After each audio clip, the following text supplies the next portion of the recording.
Bismillahirrahmanirrahim. Assalamualaikum warahmatullahi wabarakatuh. Ya, baiklah adik-adik semua, bertemu lagi dengan saya Syukrianingsih pada perkuliahan kita di satu semester ke depan yaitu Kimia Anorganik 2. Sebelum kita mulai perkuliahan, ada baiknya kita mulai dengan baca basmalah. Bismillahirrahmanirrahim. Dan semoga kita semua selalu dilimpahkan kesehatan karena di masa pandemi ini kesehatan itu amatlah berharga dan amat penting ya agar kita tetap bisa melaksanakan kegiatan kita sehari-hari. Baiklah adik-adik, kita akan mulai perkuliahan kita dengan mata kuliah dengan materi pertama yaitu pengantar dari kimia anorganik.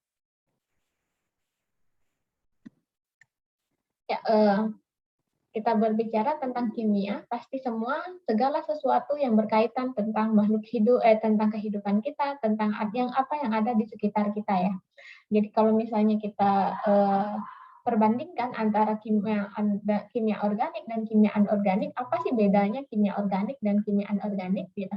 Jadi kalau di kimia organik kita biasanya berbicara tentang kimia dari apa aja yang berkaitan tentang makhluk hidup, baik itu nanti akan berbicara tentang turunan hidrokarbon seperti senyawa-senyawa yang dari protein, kemudian selulosa yang ada di tumbuhan, selulosa dan lain sebagainya, kemudian seperti minyak bumi itu juga termasuk senyawa organik ya, karena terdiri dari rantai karbon ya, turunan dari rantai karbon tersebut.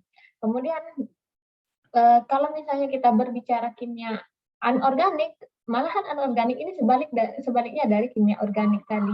Kalau kimia organik itu tentang makhluk hidup, berarti kimia anorganik itu semua yang tidak hidup. Jadi kita membahas dari unsur-unsur kimia yang berkaitan dari yang bukan hidup. Seperti apa aja yang ada di muka bumi, baik itu mineral, kemudian nanti bahan alam, kemudian unsur-unsur senyawa kimia yang berkaitan tentang yang tidak ada hubungannya dengan turunan hidrokarbon. Kemudian kimia anorganik itu kita akan membahas semua yang ada di tabel periodik. Jadi kalau misalnya kimia organik tadi sebatas seputaran dari unsur C, H, N, dan O, hidrogen, karbon, nitrogen, dan oksigen, maka pada kimia anorganik kita akan membahas seluruh yang ada di tabel periodik, baik itu 7 periode atau 7 baris, kemudian sampai 18 golongan yang ada terdapat pada pada tabel periodik, di mana nanti kita akan membahasnya per golongan umumnya, seperti penggolongan pada kimia alkali, logam alkali tanah, kita akan membahas satu per satu. Dari di mana kita bisa mendapat sumber dari unsur tersebut, di mana, bagaimana kita bisa mendapatkan unsur tersebut, kemudian apa reaksi atau sintesa yang dilakukan sehingga kita bisa mendapatkan unsur dari unsur yang ada di tabel periodik tersebut pada golongan yang terkait. Misalnya kita membahas tentang logam mulia. Jadi nanti pada logam mulia ini kita akan membahas di mana kita bisa menemukan unsur tersebut, kemudian kemanfaatannya, kemudian mekanismenya. Baiklah, kemudian kita lanjut. Apa sih tadi perbedaan yang kontras dari kimia organik dan kimia anorganik?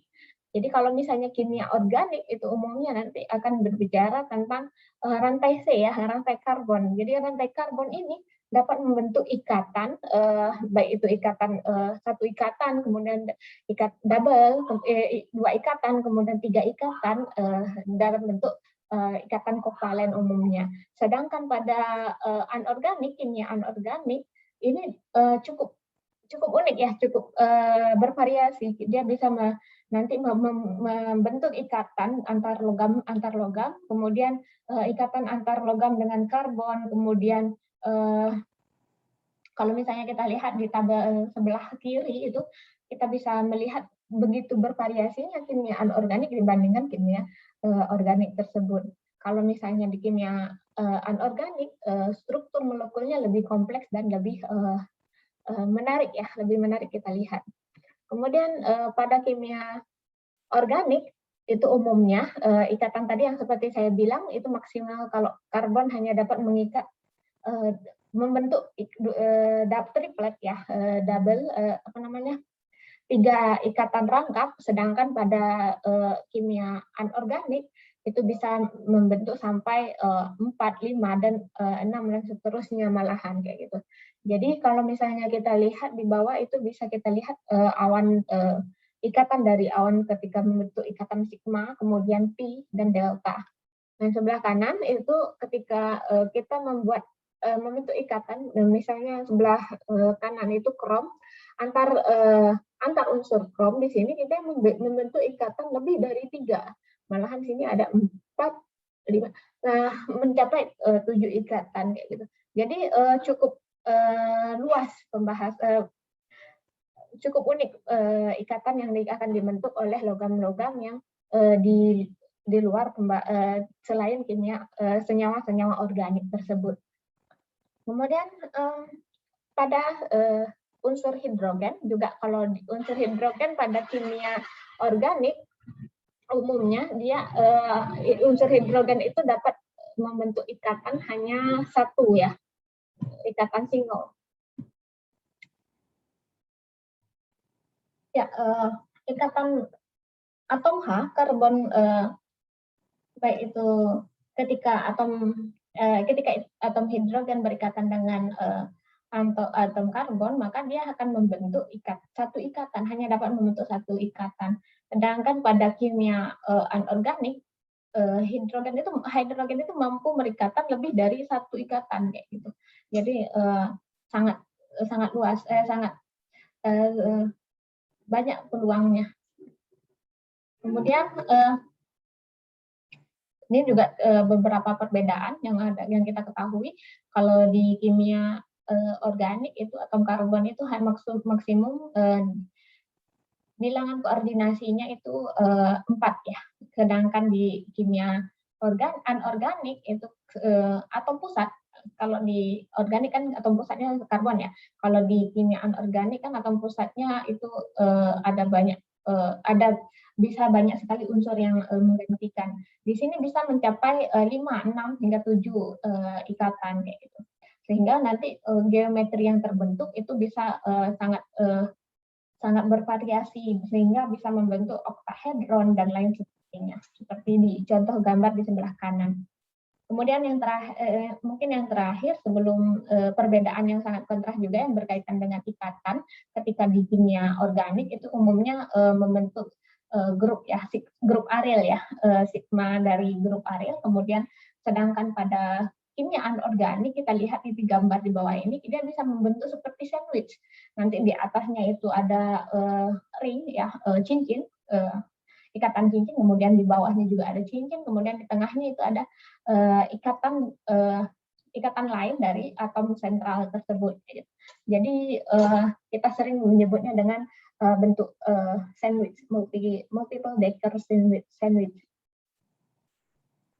Dan atom C, karbon yang di anorganik tadi juga mampu mengikat lebih dari 4 unsur lain, yaitu bisa mencapai 5 hingga 6 ya.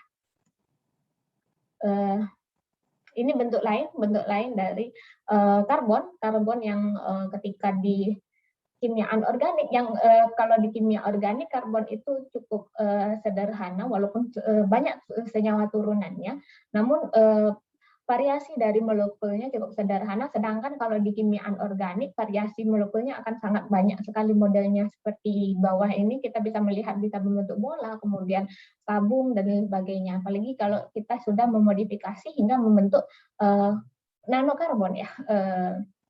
Yang banyak sekali sekarang diaplikasikan dalam kehidupan kita saat ini, dan manfaatnya dapat kita rasakan hingga saat ini karena kemajuan teknologi dan lain sebagainya. Ya, mungkin ini referensi yang dapat adik-adik gunakan nanti ketika kita belajar. Kita akan diskusi lebih lanjut terkait pengantar kimia anorganik ini. Silakan adik-adik pelajari lebih dahulu di materi di buku yang telah disediakan di LMS kita. Mungkin cukup sekian pertemuan kita hari ini. Kita sudahi dengan baca hamdalah. Salah dan kurang saya memohon maaf. Kita tutup dengan baca wabillahi taufiq wal hidayah. Wassalamualaikum warahmatullahi wabarakatuh. Terima kasih semuanya.